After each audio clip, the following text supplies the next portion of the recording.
Yes, people. We are back live. We are back live on the Sarcasm City TV YouTube for another edition of the ManDem United podcast, the podcast dedicated to all things Man United. So please keep all your comments, all your questions, Manchester United related, please, people. And as always, there's a lot to discuss with Manchester United. There's always something going on, always some new news to discuss, always some new rumors to discuss as well. So get your questions in. And of course, if you do indeed super chat, myself and Ivorian will get straight to it as well. He wasn't on the Tuesday edition, people, but he's here on Thursday as promised. Mr. Red United TV in the building. Ivorian, what are you saying? You good? I'm good, man. It's like I said, it's a big up to the guys in the comments as well. Big up Stephanie as well and Jesse as well. Lateness is greatness. Of Fat course, chat I'm good, bro. Lateness is Of greatness. My course, apologies, people, on me, but we're here, man. We're in the building. Well, glad you're good, man. I'm absolutely good because do you know why flawless? Because On, how can Man United fan not be feeling good after the weekend we've had when news circulated that our bummy ex-captain Harry Maguire was told to the face from the manager that he will no longer be captain, and again on top of that he told him to find a new club. You know, all right, talk when about you hear news what like that. got to it. Well, I know you want to start there, so we'll Mhm. start there. The floor's yours, fam. The floor's When you yours. hear news like that, I think everyone was in jubilating and in jubilation when they've heard that kind of news, saying that finally my man's been told that he's no longer the captain, because last season he wasn't the captain. He played 30 minutes of the game. I mean 30% of the game, 70% of our matches. Bruno Fernandes was our captain.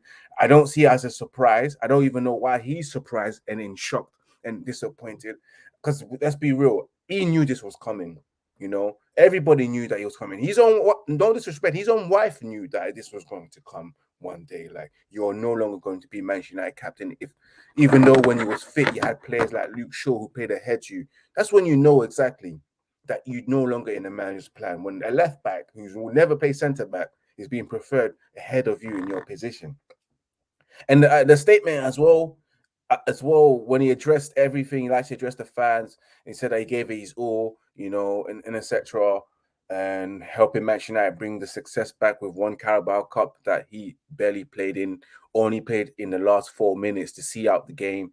And on top of that, thanking Oli as well, which I felt that was a bit of a slide. Smile on That your felt like a face. slide thing, isn't it? No, The look moment at when he said he liked to thank Oli, I was like, raw. before we get to that, look at the happiness on your face I'm of happy. this man losing his captaincy. Oh, look at you, fam. Like, you Absolutely. are smiling, smile. Like, I'm smiling look at because the glee, fam. Look at just the overshare, the sheer joy. You know what I'm I'm saying? smiling at the way when mans get their ups, when men has chef their ups up and they're all smiling, high-fiving each other, Yeah, you That's how happy genuinely I am. happy about this. I go and carry on, fam. Absolutely, because The it was floor's needed to yours. be done. And you know what? After that, and then also hearing news that he's been told that he will have to find a new club. It's better for him to find another club so he can continue his career and develop as much as he like. It's just good news.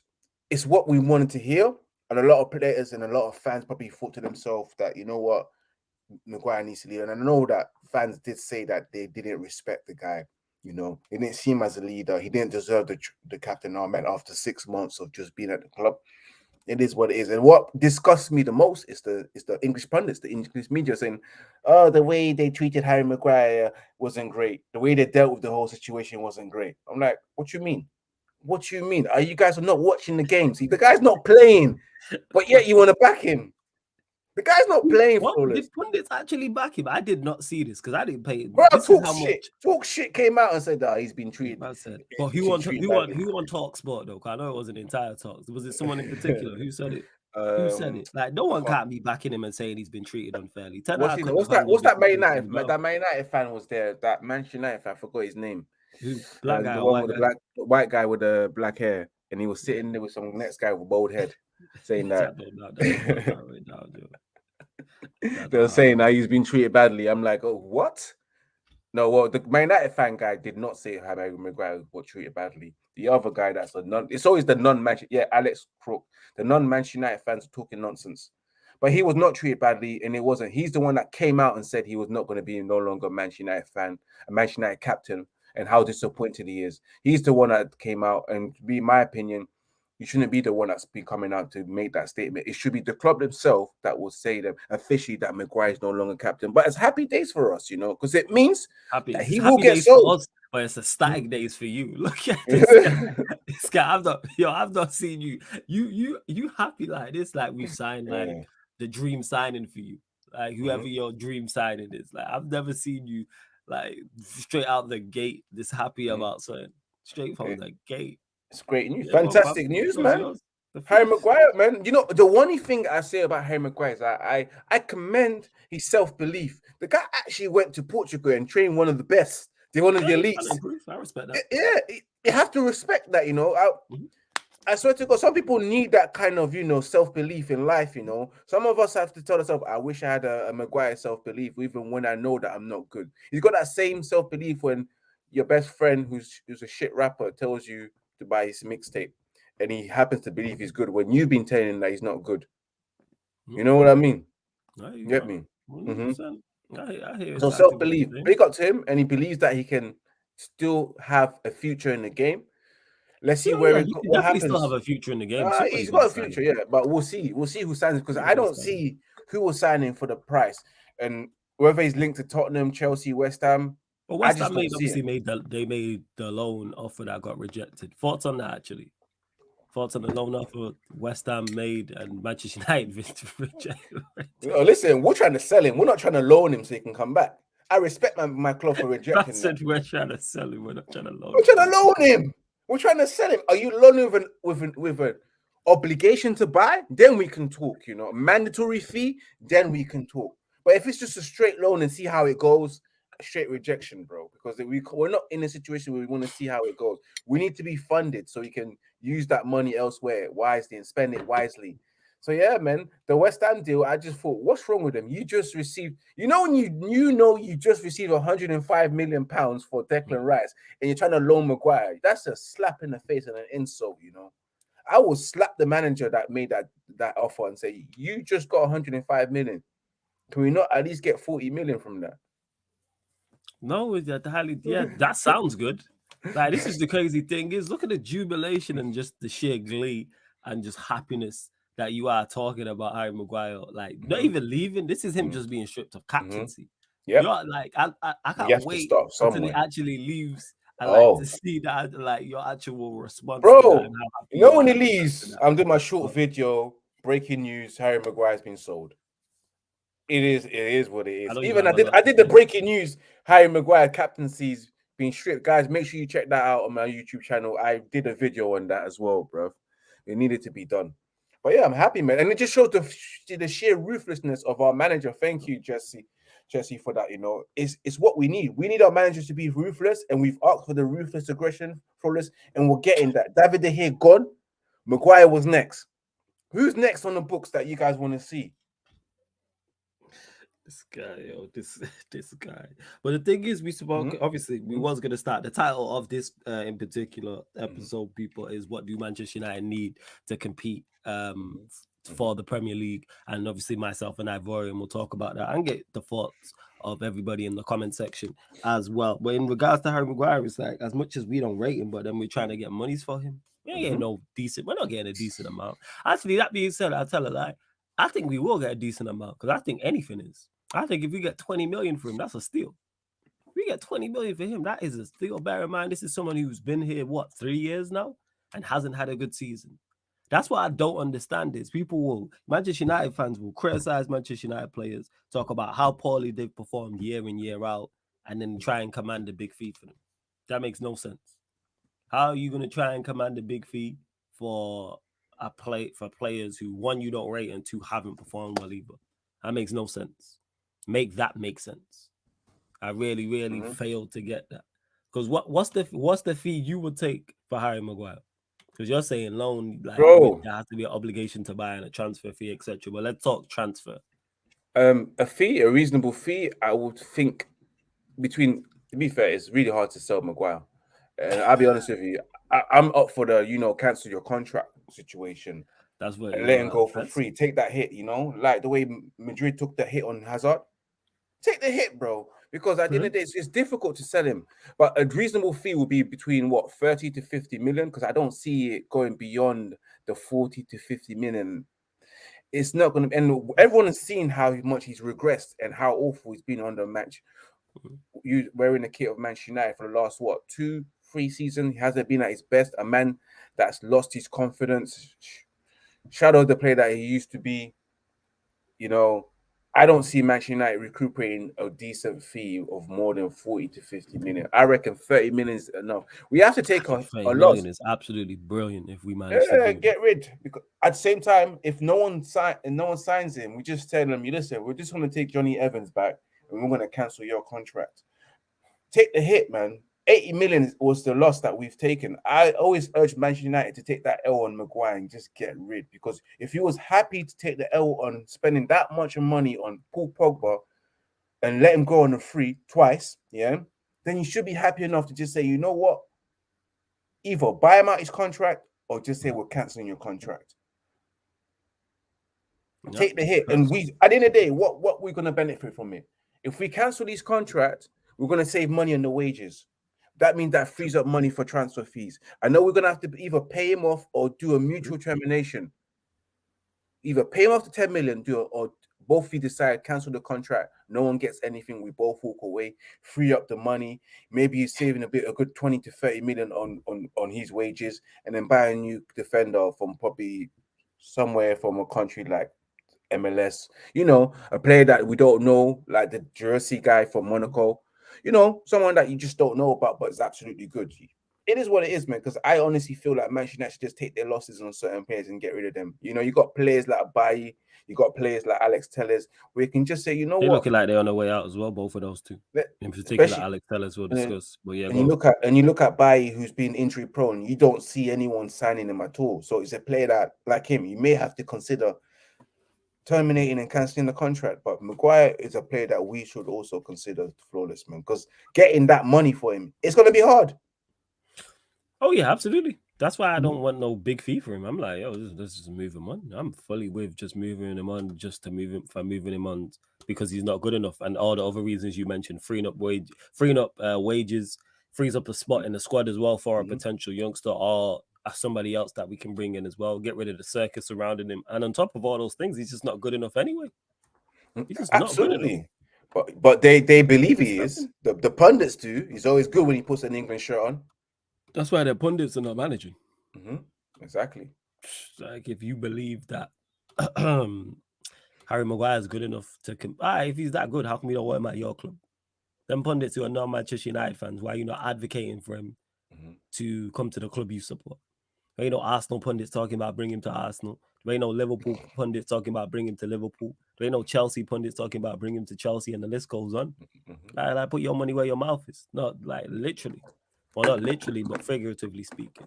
Yeah. But hey, big up on everyone who is locked in. Let's bump up the likes, people. We're at 19 likes. So we're done decent. Over 30 of you lot in the building. So like check 1212. Let's bump up them likes though. Please share across all the socials. Let's get even more people in here. And on top of those two things, make sure you subscribe to the channel Sarcasm City TV as well. Hit that notification bell. Make sure you subscribe to Ivorian's channel, Red United TV. I will add it to the title too. But yeah, likes up. We're at 19. Let's get up to 30 likes. And hit that subscribe button as well. We're too short, I believe. Yes, of 7,250. So hit the subscribe button. I know there's 2 people who are watching right now live who haven't. And don't think if you're watching this back, that don't apply to you. It still does. Still make sure you hit the like button. Still make sure you hit the share button. Still make sure you hit the subscribe button as well. We wasn't going to start with Harry Maguire, but I've already wanted to get off his chest because we're legit talking about it beforehand. Big up to Daredevil as well, who says big up Flawless and Ivorian. Yes. Love from the USA. He says, first of all, here Maguire being stripped from his captaincy is music to my ears, and I have no problem with Bruno being his successor. So we'll go there because that's a lovely segue in regards to Bruno being captain. Might shock some people. I'm not really too fussed that he's captain. I don't really, but because that's the least of my worries with Bruno is him being captain. Just perform well. That's what I need you to do. And I'm hoping him getting the captain's armband permanently and officially, and him being Ten Hag's guy for this season improves his game. Do I think it will? Probably not. Not in regards to him being captain, but I don't know, it helps him display even more leadership qualities. It gives him a boost of confidence. And in his game, he steps up his game. Do I see it happening personally? No, but I want to be proven wrong. Same way I didn't see Rashford having the season that he just had gone. I'm hoping Bruno can do something, anything similar. If he can level up, you know what I'm saying? If he can go up at just one level, that'd be a vast improvement. That can help us tremendously because we're now in an area at a pitch where we need all the help we can get because our midfield doesn't look too good, and that will tie into us talking about what Manchester United need to compete as well. But yeah, for people like, oh, Flawless, you have a Bruno agenda. That's how you know I don't, because I'm here saying, even though I don't rate him as a player, I have no issue with him being captain because it's the least of the worries. How about you just perform well? That's what it is. What are you saying about Bruno being captain? Absolutely respect the words that you say regarding and your opinion on Bruno Fernandes. But again, I'm happy that Bruno Fernandes the captain. It's inevitable. It was always going to happen. I don't think there was anyone else that's going to be in consideration of captain because I think if people are probably saying Casemiro, but we have to understand that there's a language barrier with Casemiro. And yes, Antonio Valencia was Manchester United captain, but he was captain in our least successful period at that moment there. And I think knowing the language always plays an important part when you're captain as well, because how are you going to transfer and translate all the information from the manager's words and the way we want to play to the players if you don't speak the same common language? And with Bruno being Portuguese and probably fluent in Italian, fluent in Portuguese, fluent in English, and probably fluent in Spanish because there's a similarity between Spanish and Portuguese, then it helps because you know Manchester United is half what British and half what South American, in my opinion. With a lot of Spanish and Portuguese speaking players in our squad, so it gives that balance.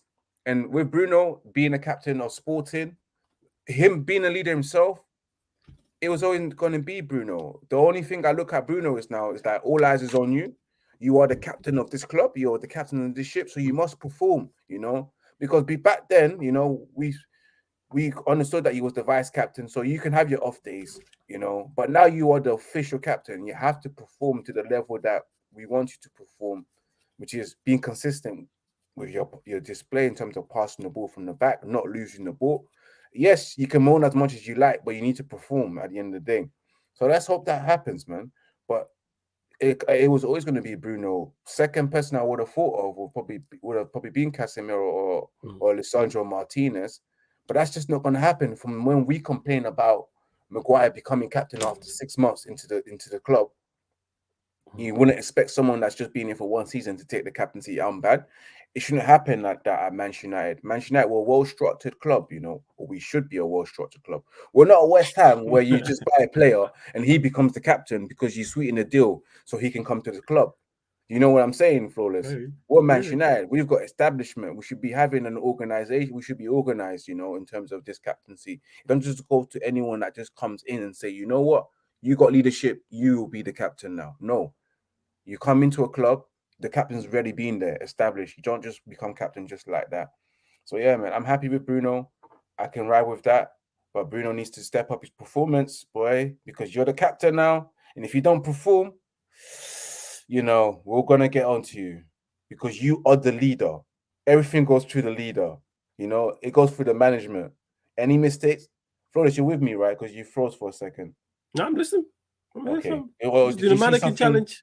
Okay, because I thought you saw something that you didn't that's like. Me. No, that's me listening, fam. You know what I'm saying? Oh, that was me listening. I'm paying attention to what you're saying. Yeah. But I appreciate you like I was still. Mm-hmm. I didn't know. I'll move I'll move a little bit just so you don't think that the connection's gone. I was just paying attention to what you were saying. That's all. I was locking in. Locking into that comment because all I was saying is all eyes on Bruno Fernandes when he's captain, and I know he'll be an excellent captain. We had Hey, I ain't saying that. I ain't saying all that. You know what I'm saying? I think he'll be an excellent captain. We've had success under him. Okay, so let me ask you because people say I'm unfair. It's unfair on him. You're not. Can I now? Is it fair of me and others to now expect even better performances of him because he is now captain? Can we expect more from him? you should be expecting more from him without even him being captain because he's a Manchester United player Oh, and he's I get that, but I'm saying now absolutely we've added the captaincy. Should we expect more from the yes, Manchester United captain? yes, All right, cool. yes. Because Because when the leaders need season to starts, lead. people, because when the season starts, I Yes. want to hear when we like are performing poorly as a unit, and it will happen in games Mm-hmm. where we perform poorly in the unit. I don't want the excuse to be, oh, everyone else has been terrible. Mm-hmm. Because he's now Manchester United captain, so you're supposed to stand out. You're Absolutely, and supposed to just stand like out, right? And you're supposed to stand up even when the team's playing bad. So I don't want to yes, hear if we playing yes. poorly as a team in a big game or even not even in a big game against any team. I don't want to hear the team was shocking because you are now captain. So therefore, should we not hold you to Manchester United captain standards? Yep, All just right, like go the on, way, Karen. just like we asked to be equal with the same energy with our own manager. Like this is his second season, and he's bringing his players now. So we need to have all eyes is on and jury's all eyes is on Ten Hag. Like regardless whether he's our guy, we love him or not, we're going to treat him the same. This season, everything's on Ten Hag because this is supposed to be your team now. You got rid of the former captain. You got a new captain. You're signing your players now. They're coming in. Your philosophy is about to be established. You've got the keeper that you want now. All eyes is on the captain now. So I'm expecting way more in terms of the football than was meant to be seen from Ten Hag and consistency in terms of returning of goals, creating chances, our defensive output as well in terms of keeping more clean sheets and playing a better brand of football. It's all eyes on Ten Hag and all eyes on Bruno Fernandes as well.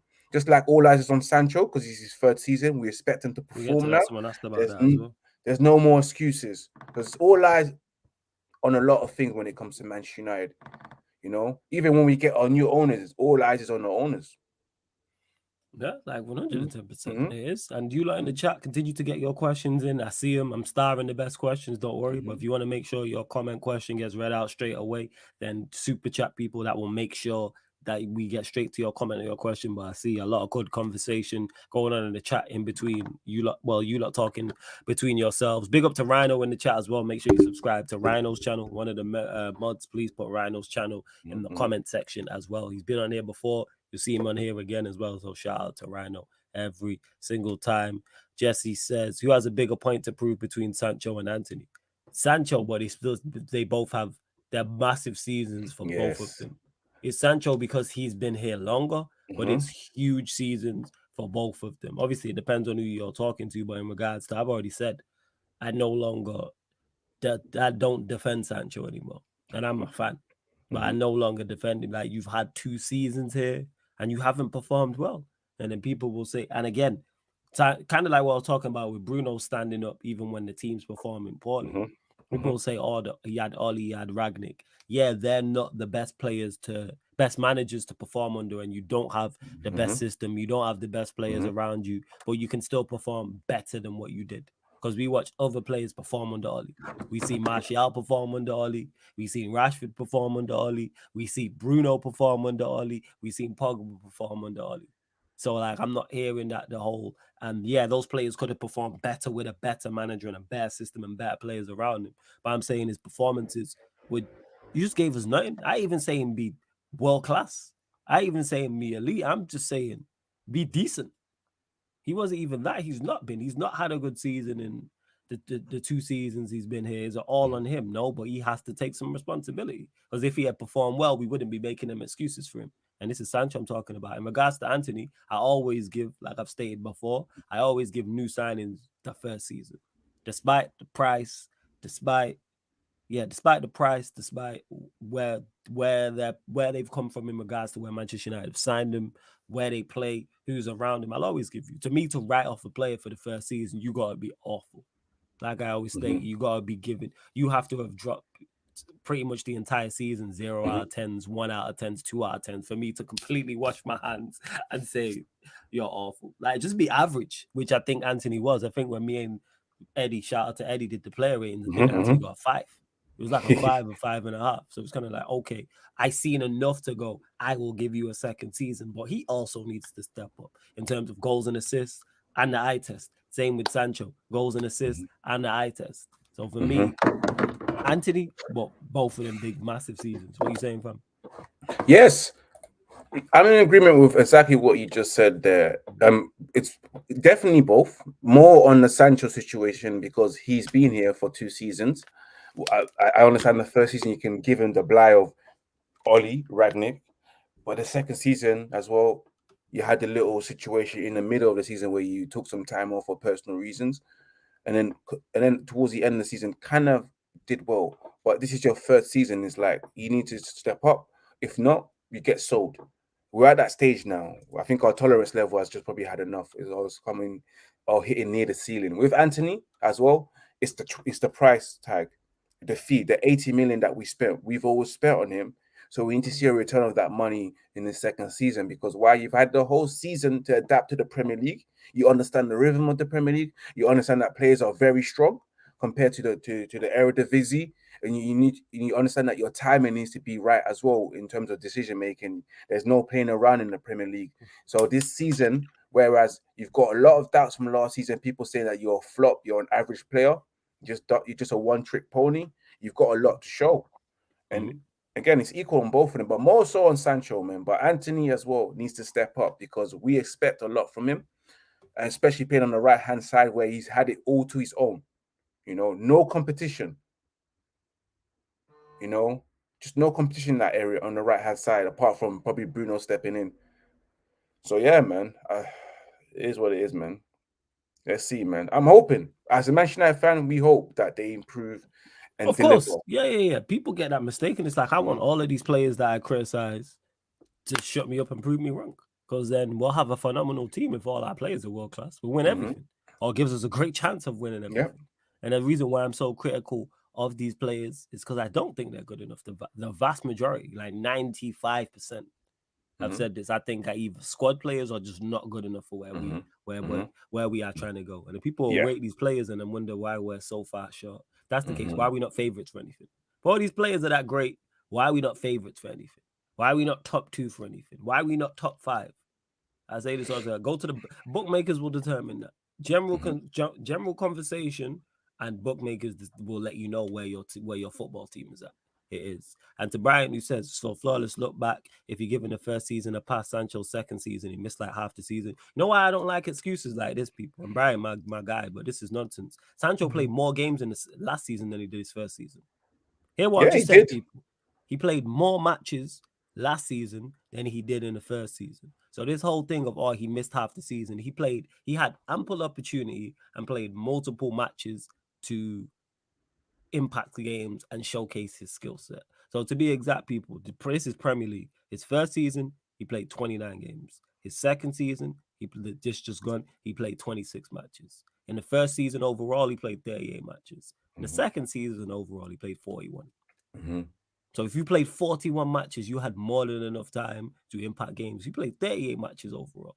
If you're playing just under 30, you played 29 and 26. You're playing 25 plus games in the Premier League season. You are having ample time to impact games. And let's not act like Sancho's just getting like 10 minutes off the bench here and there. Like, no, you're starting games or you're getting at least a half.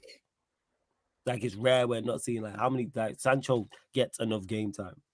He just didn't play well. That's just legit what it is. But people don't like that. But like, let's see what I'm saying. Let's not act like he hasn't had his fair opportunity. Yeah, Johnny, of course, never, man. It's all conversation, because I will never, and I'm glad you pointed this out, because I'm never like this. It's never disrespect, because we're just talking football, so it's like it will never be. He says, also, I love conversations in these live streams, as Flawless doesn't shame people for their opinions, even if he disagrees. Yeah, facts, I will never shame. I always try to understand where someone's coming from, because even if I disagree, I can learn something new. And be like, that makes sense. I get where you're coming from with that. And 99.9% of the time, even when I disagree with someone, I can normally see where they're coming from. They have to say something wild for me to go, I don't get it. It's like when someone says, Bruno's world class. It's like, I'm not just hearing that. I'm not.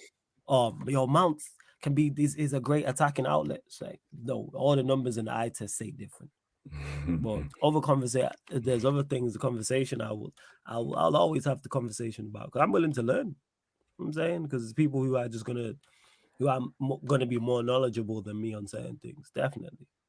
Let's see what else you're not saying. Emma's going on to say he didn't need to make that statement, though. It brought more attention to it. The players make all the statements before social media. That's on Maguire. Yeah, they didn't have outside. The reason why players couldn't make statements like before social media because they didn't have their own outlet like that. They would have to sit down with a football club and do an interview, be in a press conference, or go to a newspaper, or go to a Sky Sports, or go to a BBC, for example, and have an interview and have a sit down where now that can break and Maguire can go straight to his phone and be like, and say whatever type of thing. You can respond instantly. This is why you see players respond some of the time to like nonsense rumors.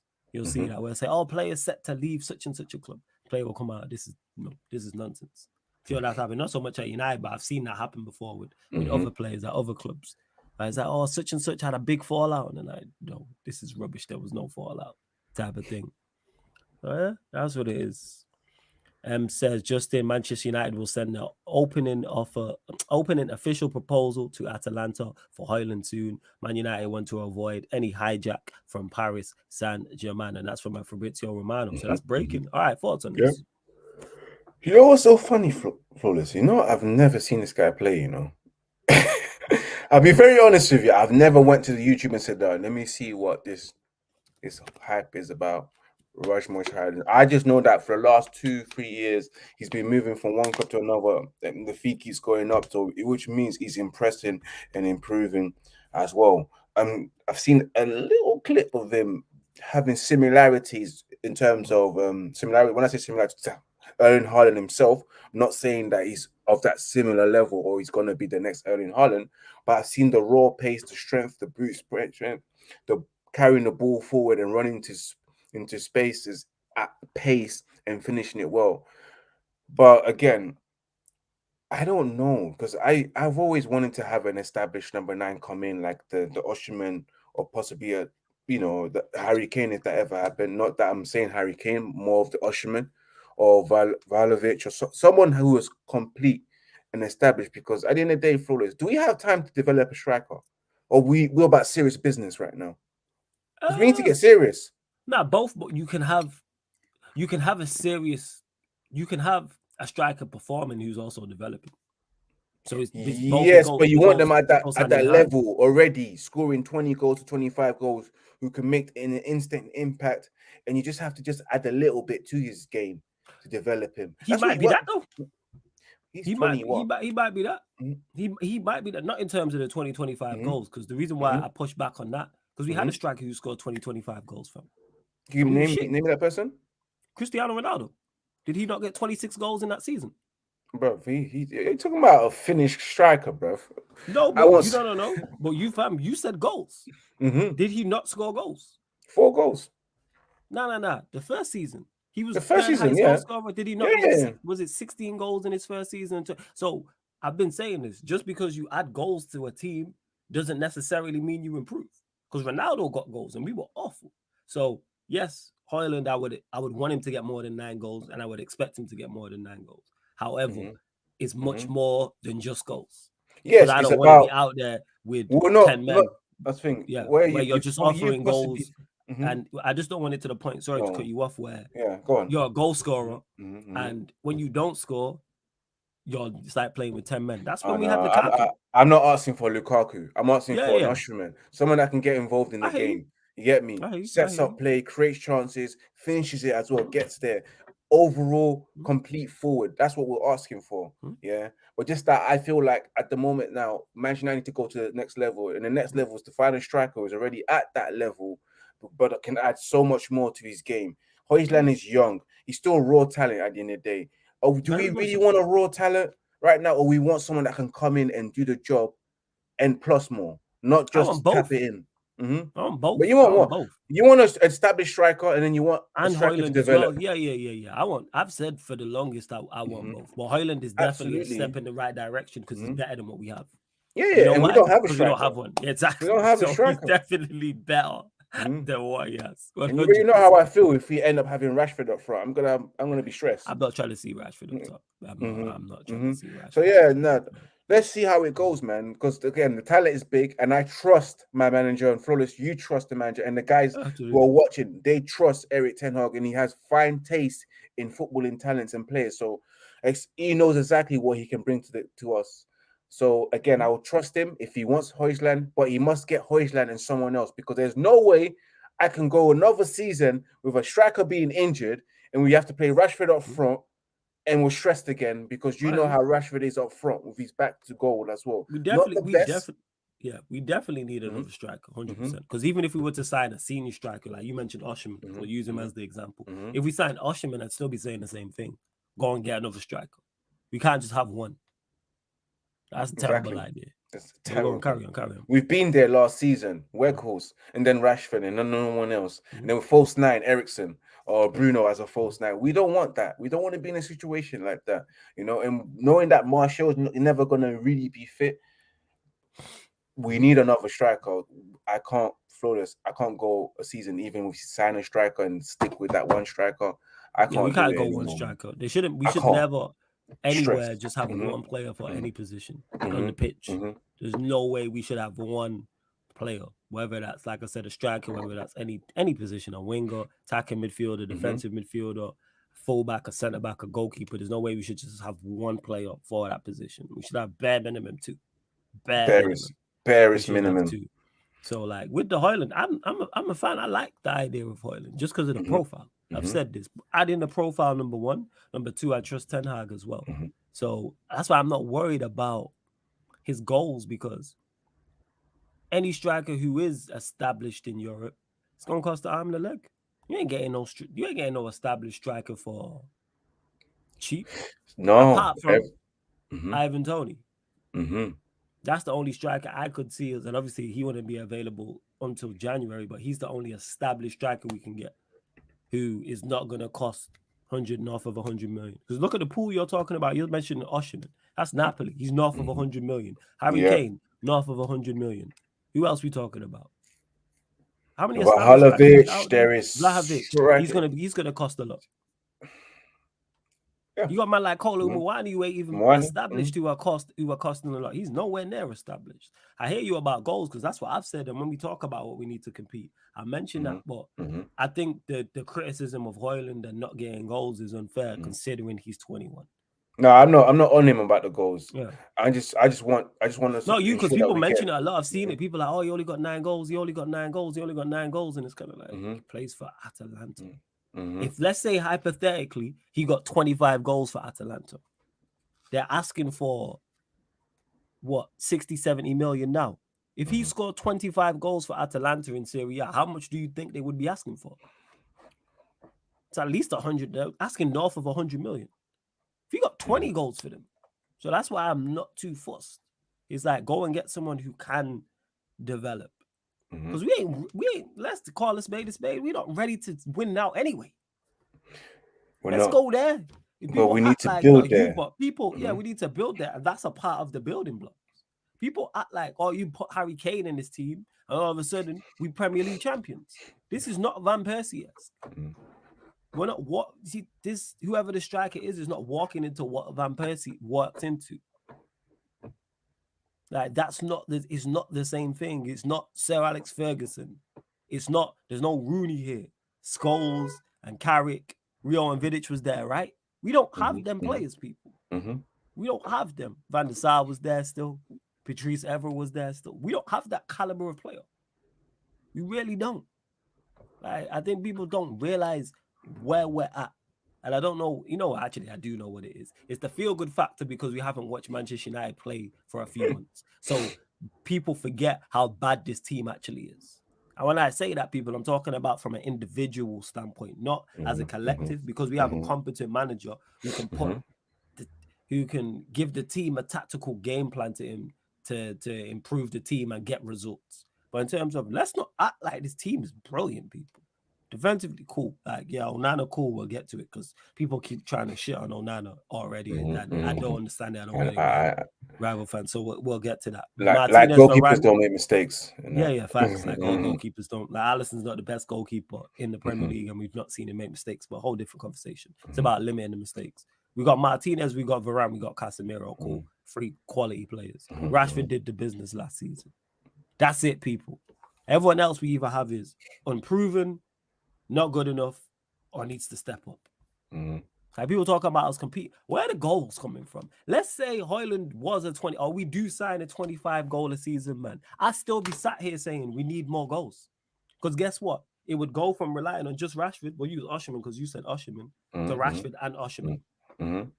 So we just relying on two people because Nah, no I'm one gonna else ain't rely. scoring no goals. I'm gonna rely more than one, more than two, But at when least we three or look four players. at Manchester City, there's ample people who get goals. When you look at Liverpool, there's ample people. When they had their successful period, there was ample people who got goals. But they had two wingers, well, not ample people, but they had two wingers playing at such a high level and getting goals. And Firmino chipped in as well. And I'm sure their midfielders did as well. I'm sure Trent did as well if you go and check their numbers in their successful seasons. I'm sure scoring goals wasn't a problem for them. Creating chances wasn't a problem for them, especially with Firmino in that and the two fullbacks, etc. So it's like we are far away. And Jesse says, are y'all content going into next season with the same fullbacks? No, in an ideal world, no. I said I want two new fullbacks. I want a new right back and I want a new left back because I don't believe the fullbacks currently are good enough for where we're trying to go. Like to repeat what we did last season, absolutely. You know why? Because they did it last season. So they can do it again. Well, if we're trying to kick on, we need more players. That's just me though. But over 45 of you lot in the building, big up. We're at 27 likes though. Let's bump up the likes, man. At 27 likes, like check 1212, like check 1212. Let's get us up to 40 likes, people. Let's hit the subscribe button as well, people. And make sure you subscribe to Ivorian's channel. Man, literally, the laptop's playing up a little bit, but I'm gonna add Ivorian's link to the channel link to his channel into the title as well. We'll go to this as well. I don't think we've discussed this, or we have, but it's been brief. This has just been Fiorentina's Amrabat has been handed some extra days of break and missed interest from Manchester United, reports many outlets in Italy, and that's from @_GIFN on Twitter. Big up to M. Thoughts on this, Amrabat? Amrabat, World Cup, decent player. You know, I confused him for his brother. You know, people, I didn't know he had a brother that had that because I thought his brother played in the Premier League for Watford or etc. But that was his brother, and I thought Sofiane Amrabat actually played in the Premier League, but it's not. But from what I've seen in the World Cup, good midfielder, and we need someone that can come in and step into the shoes of Casemiro. And if that means and as well, going for him as well allows us to get rid of players like Fred. You know, free up the space, maybe Fred or McTominay, whichever one you guys want to get rid of. Actually, McTominay first. But yeah, I think he'll be a good guy in the midfield, and especially the fact that he's good on his feet, he can distribute well as well, and he's solid as well. So it's a good fit for Manchester United. But what does this news mean regarding giving extra days amid interest from Manchester United? It might not be that, you know, it might be personal reasons. You know, his wife could be having a child. So I don't take these these little news like seriously. We'll see what happens with Manchester United because I feel like Flawless that Manchester United once they sign or agree terms once they sign Onana and agree terms with Højlund, they will definitely have to sell somebody in order to complete that signing of Sofia and Amrabat. I don't know what the bank books are saying, but yeah, I feel like they have to sell before we get to that stage of getting Sofia and Amrabat. But it's a good player, man, and we should be looking at that. It's a decent fee. Yeah. Mm-hmm. Agree, It's a steal. Karen. It's a steal at that price as well, under 40 million. I won't say no, man. We need to reinforce our midfield or reinforce the squad, bench or whatever it is that he'll come into. But I still feel like he's gonna have a part to play in the season that's coming. And it'll be a great signing for Manchester United, man. Big up to Ten Hag if he gets this out. Because it's one of those signings that you need, you know. He's not a well-known player, but of course he will do the job, you know. He'll do the simple job. He will not complain, you know. He'll be happy to be a part of the team and play when he needs to be called upon. So yeah, those players there make a difference, you know. Some people never appreciated the fact that when you had a player like John O'Shea and Darren Fletcher, what they did for the team, even though you had a midfield of Paul Scholes and Roy Keane. But those guys did the job that needed to be done. And that's how I see Amrabat. Those guys that can come in and when you tell them that you see that game against Chelsea in 2 weeks' time, you're playing. Get your mind ready. And that's what Ferguson used to do, you know. You'll tell certain players like Phil Jones, you know, those Darren Fletcher, you're not playing this week, but the game that you're playing is the semi-finals against Chelsea. I want you to be ready. Be on it. Yeah. And that player for the next 2 weeks, all he's thinking about is Chelsea, bro. And he works on that. So yeah, players like that will have impact on Manchester United, man. You know me, I don't like players with too much egos, man. I like players who are homebodied and know exactly what they need to do and not have that ego about them, like they're thinking they're the best when they're not the best. No, facts. I fully agree with what you're saying, fam. I remember I've spoken on it before, spoken on it again. It makes sense for the style we're trying to play, the attributes he has in terms of like he's mobile, energetic. That's the style that we're going with. He's also technically good as well. Got that dog in him. He's a good backup to Casemiro, and he's also someone who can play alongside Casemiro as well. He can give us, yeah, because I think he's good enough to start. He gives us that defensive stability alongside of Casemiro as well, like him and Cas in front of a back four. I trust that going away from home, and that's another option for Ten Hag to have. That's another weapon in his arsenal, and that's what you want the manager to have, is many options. And the price point we're talking about, he's experienced as well. I'm all for that. And David says here, 35 million for Maguire is fair because Dele Alli went for big money when he was lower on confidence than Maguire is right now. People need to stop doing this. People need to stop pinpointing one deal and then saying, all right, well, we should get this because of that one deal for such and such, when you can do that with any deal. So you can take someone who's a bad deal for a bad, you can take a bad player moving for big money and then use that. If we use Kai Havertz for everything, every player is, all right, Højlund's better than Kai Havertz. So therefore, Kai Havertz went for 65 million. So Højlund's 80. I think all the players we've been linked to are better than Kai Havertz. Amrabat is better than Kai Havertz. So therefore, of that sense, Fiorentina can say, if Fiorentina did this, Fiorentina could look and go, right, Amrabat's a better midfielder than Kai Havertz, and he went for 65 M's. So guess what? We want 90. If they wanted 90 for him, me, Ivorian, and the vast majority of Manchester United fans would say walk away from the deal because he's not worth 90 million. So let's stop pinpointing one deal. And let's talk about Harry Maguire as Harry Maguire. He's been here 3 years, I think. Was it 2019, 2020? How long has he been here? He's been here for, I believe, almost 4 seasons, yeah? Almost 4. So 4 years, 4 seasons. The chat will let me know whether it's 3 or 4. Remember, Oli did 3 years with us, bro. He hasn't had a good season. So therefore, how are we commanding a big fee? Because if Maguire hadn't had a good season at Liverpool, Arsenal, or Chelsea, and we was trying to sign him, 2 things would happen. 1, our fan base would be extremely unhappy, and 2, would be extremely unhappy about the price. This is why I was unhappy about Mount. And Mount had a better season more recently than Harry Maguire. And I didn't even want to spend the 60 M's on him. Like, what are we talking about? We got to stop doing this, people. Because this logic makes no sense, pinpointing one bad deal. Because like I said, well, use Kai Havertz then. All the players we've been linked to are better than Kai Havertz. Kolo Muani is a better player than Kai Havertz. So therefore, what I can't remember what team is that. Who's that? I can't remember his club team. But they should ask for 100 M's then. And what we talk about, then we can use then we can use it on the flip side and go, well, such and such was a good player and he was cheap. So then he should be less than that. Casemiro was what? 40 M's? Was Casemiro? Casemiro? What? Okay. To us? Yeah, 60? To us, yeah. 60 M's. 60 all right. million. None of these players we've been linked to are better than Casemiro. So therefore, they should all be under 60 M's then. Mount and Casemiro are nowhere near the same in terms of quality, but they were the same price. So therefore, we should have paid 20 million for Mount. Like, what are we doing here, man? Yeah, but that logic makes no sense, people. That logic don't make sense. Go on. But again, I'm back to it, man. I'm thinking it's going to be very difficult to sell this guy, man. I feel like every club is running away from buying Maguire, like the way every man runs away from Omar Little from the wire. You know, as soon as you see Omar, all the men are running away. I feel like all football clubs are saying Maguire's here, run. It's going to be hard, Flawless, man. I don't see it, man. I see it as us getting rid of him by just that contract needs to be cancelled. Are you buying Maguire for 20 million? No, I'd just cancel the contract personally. That's what I would do from a personal if you told me I'll give you Maguire for your packet of crisps, I'm gonna tell you, you know what? I'm kind of hungry. I'm gonna keep my packet of crisps. You can keep Maguire, bro, because he's just not worth anything.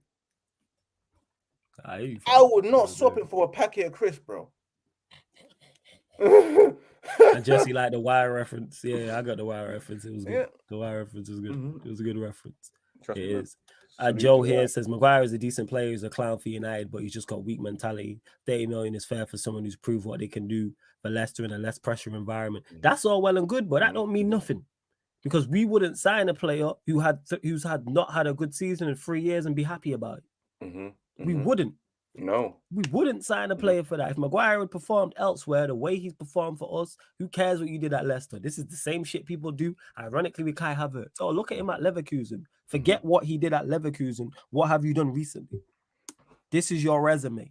And you've been shocking. Because had Maguire been good here and we were trying to sell him, then we would want a big fee. If he had performed exceptionally well the entire time he's been here, we'd be looking for that 80 mil back or looking for at least 50, 60 million. He's not performed well. How are we expecting good money for players who have not performed well, people? It doesn't make sense. Take your Manchester United bias aside.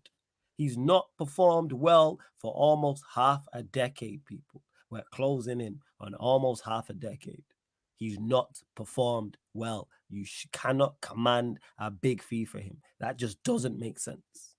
You wouldn't hire, if any of us owned the business right now and we was hiring people, we would not hire anybody who hadn't performed well in their previous role for almost 3 years or 4 years.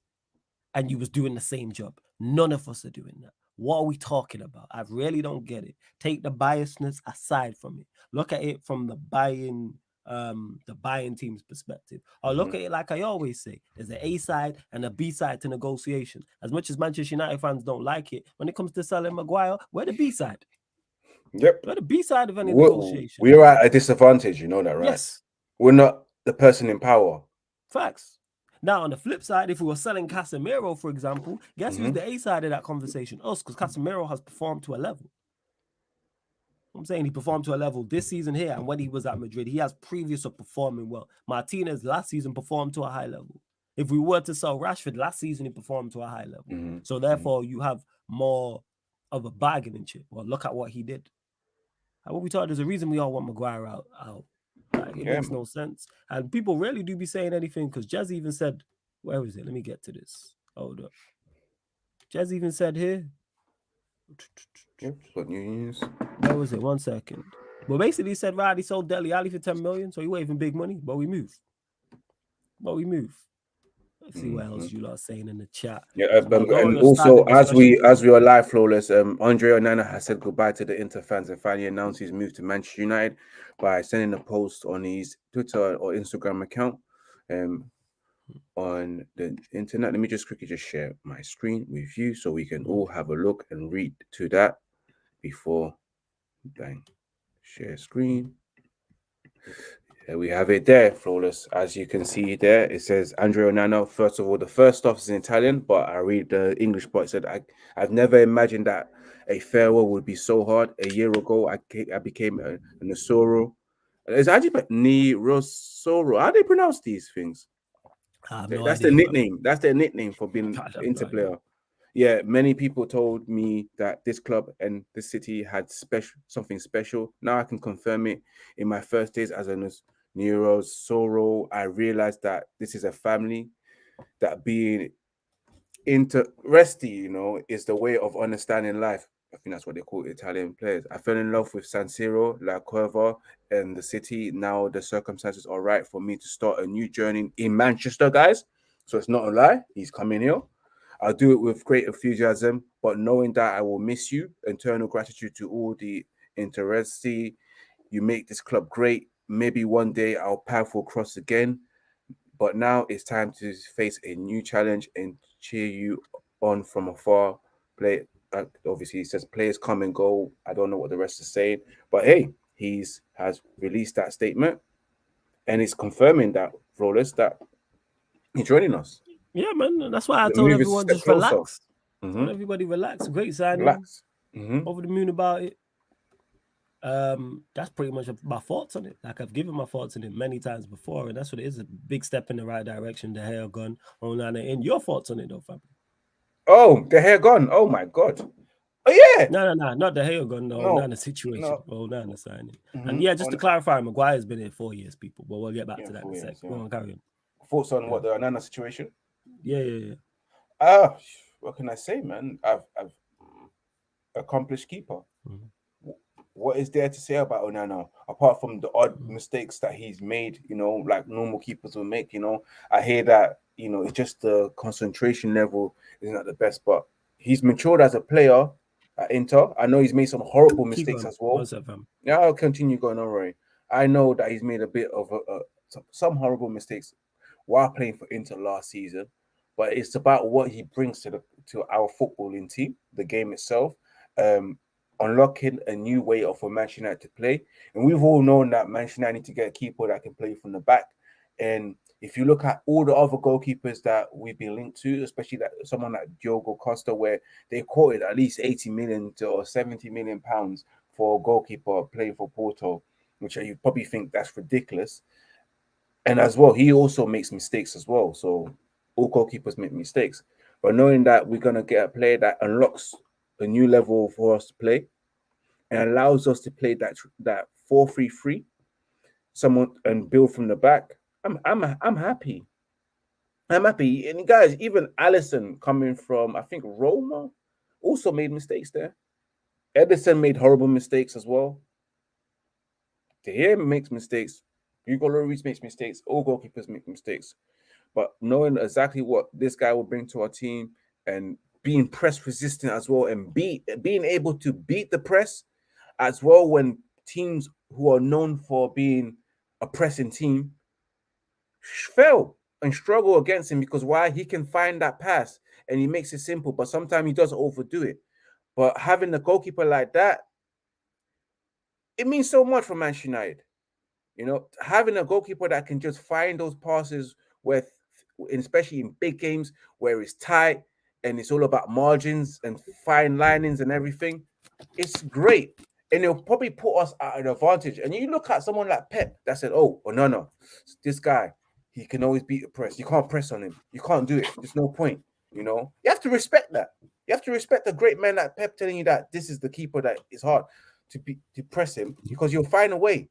You can probably pass it around you. You're right in front of him. 1 or 2 touches, scoops the ball all over your head. Accurate pinpoint passes. I've never seen a manager clap their hands when they see a goalkeeper do something sensational that I've seen with Inter's Milan's manager. The guy was in awe, and normally goalkeepers don't keep you in awe. The man's clapping him like he's done a 360 turn, flip flap, Ronaldinho skill, and the fans are going, ooh. He was clapping like it was that kind of situation. And that's a goalkeeper. So, yeah, big up to that, man. I'm happy, man. It's about time, And guess what, guys? It looks like Manchester United will have 2 black goalkeepers. And when do you ever get to see that, bro? For me? No, I'm wild. But it's nice to see that for a man like me, with my skin color, to see Manchester United with 2 black goalkeepers. It's nice. We're coming up in the world. Yeah, we're coming up in the world, man. We're coming from far, You get me? This guy a joke, man. Let's see. RJ, we don't need to say the black powers. We don't. We got a white audience up in here, bro. But, to Tashi said, Nana's gonna make at least 10 mistakes, which leads in this first season, which leads to a goal. Expect craziness from now on. How's this different? Wait, I just want to say, how's this different from De Gea? De Gea made 20, 30 mistakes. He made more than 10 mistakes. That's why I don't understand. But hey, big up for the comment, I suppose. But yeah, I just thought I'd pull that one up. And in regards to I don't really understand. Yeah, like voice of reason. You really be the voice of reason in the chat. It said if you bought a failing business, you wouldn't pay the same money as a thriving one. Well, I don't get why people don't understand this logic. And people still out here defending Maguire. Maguire's not played well. Like, what are we talking about? He's not played well for Manchester United. Like, remove Manchester United out of the question. Maguire hasn't been terrible. He only seems terrible because he's not good enough for Manchester United. No, he seems terrible because he's performed terrible. What are we doing, man? How are we still got people defending Maguire? Like, what are we talking about? What are we doing? He's not performed well.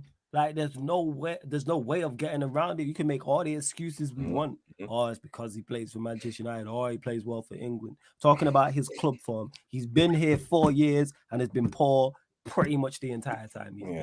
Yes. That's like 80%, 90% you've been poor. He's been here poor. Career. He's not played well, which is poor at the end of the day. I think he's on average. His only decent season was his first season, right? Yeah, and that was decent. It wasn't like he was 8, 9 out of 10. He was 4, 5, 6 at best, which is what, ironically, we're criticizing Anthony for. Like people will ask the question and be like, what Mhm. does Anthony need to do? Because he had a 5. Like I think I gave him a 5.5 type. And that's not good enough. If you're at Manchester United and you're starting week in, week out, we need 8s, 9s, and 10s. That's the level you have to be at. Martinez, Varane, Casemiro, Rashford. If you're not performing at the level those 4 players performed at last season, forget about it. So what are we talking about? I don't get this defense of these players who have not performed well and not been good enough. He's been here almost half a decade. How much longer are we going to give him before we just, he's not good enough. Move him on. Failed for 4 years and we want a big fee for him. Make that make sense. Someone name another player where that's happened. Where players perform poorly for 4 years and you get big money for. What are we talking about? What are we on about? Let's see what's up. Let's see. Hey, before I continue, large up, man. Over 65 of you like in the building. Exactly. But yo, likes is way too low, man. Only at 31 likes. Girls up to 50 likes, people. We were slow on the likes yesterday. Let's not make that 2 days in a row, people. Like check 1 2 1 2. Let's bump up the likes on the video. Subscribe to the channel if you are indeed new, because I know everybody here who's watching right now, much appreciated, hasn't hit that subscribe button. Make sure you hit the subscribe button. Make sure you hit the notification bell as well, people. And make sure you subscribe to Ivorian's channel, which I'm going to add the link in the title. You know, I did ask a lot of good questions. Jez here, we'll get to this one. I know Flawless has answers to this, but are you with the Mino hype? Flawless. I mean, Ivorian. Oh, Kobe Mino. Yep. I feel like he still needs, I think he needs a loan. First of all, I believe in his talent.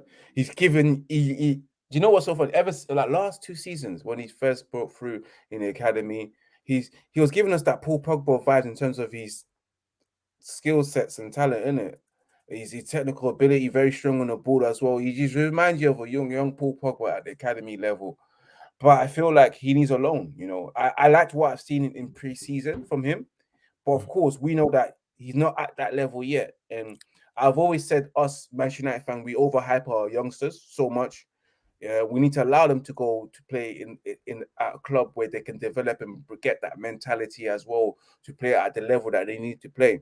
I think he's an excellent talent, but I don't think he's ready yet to be playing for Manchester United's midfield as what first, second, third, or fourth choice. I think he's going to be far behind the pecking order because he's not ready. But he's gonna get there. He's gonna be a player, I think, that's gonna develop and become a very good player. It's just that he needs the loan, whether it's the Championship Flawless or maybe a loan to the first division of a club in Europe, maybe in the top 5, which will be good for him. That's what he needs right now. But we know that our midfield needs way more than what Kobe Mino has at right now and what he's offering. Our midfield needs quality and strength in depth. And players like, we've just mentioned the name of Amrabat, who's at a higher level than Kobe Mino. But I know Mino's ceiling is high. He'll get there. You got players like Hannibal as well, needs another loan, because I don't think he's ready to play for the first team of Manchester United. But yeah, man, I like the talent that Mino is, and I know where he can go. But I think there's a lot of development in his game, and he needs that loan. And once he gets that loan, come back stronger. Well, I did see something stating that he's not gonna go out on loan, and Ten Hag wants him to be a part of the first team and get minutes and get game time. Cool, but I can't remember where I seen it, but I did see that. But I can't remember. He needs to give him, because last season, where we've had problems in midfield, we didn't see much of Kobe Mino, but he was part of the first team. He came in the second half of the season, had a little games there, maybe a Carabao Cup match or an FA Cup match, but he wasn't given a good amount of minutes. So let's see this season. If he wants to keep him, I'm not against that, but we know we need a bit more midfielders to come in. And then instead of trusting fully on Kobe Mino having a permanent stay in the Manchester United midfield ranking. So definitely, we'll see in it. We'll see. But if he's willing to give him minutes, let's see a lot of minutes be given to him. But if he's not, if it's an FA Cup game there and there, or a Carabao Cup there and there, then you're wasting him. Let him develop elsewhere. No, facts. No, that's fair. That's fair. I hear exactly what you're saying. Hey, big up to Kaneki as well, who says, I'm glad Bruno's captain Flawless. Let this be the rope that hangs him. No more stats, no more excuses. Now he's finally going to be in the light. Now, no more hiding. That's true, Kaneki. That's why I'm like I said, I genuinely hope he improves his game. genuinely hope the extra responsibility and him being the official captain, like, helps him, and we see a better him. I'm saying that's what I'm hoping for. Do I think it happens? Like I said before, no, but I would love to be proven wrong. Like I said, I'd love him to be as good as his stand say he is. Like every player at Manchester United. I want every player to be world class, but like I've stated before, they're not. This is why we failed. But then when we fail, people want to blame all the players who are not good enough. People will talk about Fred and McTominay and Maguire and Lindelof and Wan-Bissaka, but not and a Weghorst. Look how much stick Weghorst got. How come Weghorst got more stick than Bruno last season? I know. That should not happen. Weghorst. It's a 2 million loan signing. But hey, you know what I'm saying? Agendas, people. Flawless and Ivorian, do you see Ten Hag moving Sancho to the central attacking midfield position in some games as he thrived in that position at Dortmund? What do you think, my friends? Well, are we playing 4-3-3? That's what I was going to say. Daredevil, not anymore. If it was more the 4-2-3-1, I could see it happening. But because it seems we're going with a 4-3-3 with a 6 and 2-8, I don't see Sancho playing in central attacking midfield. I believe in the first preseason friendly game, he used him as a false nine. Maybe that's a way forward. But that's why I don't think Sancho's form is going to improve, because I don't think he's going to get opportunity like that to improve his form. Like, and when I say that, not that he's not going to get game time, I just don't see him getting game time in a settled position somewhere. Like, where's he going to play? We just mentioned it. Ivorian said it. Took the words right out of my mouth. We're going to play 2-8, so he's not going to play there.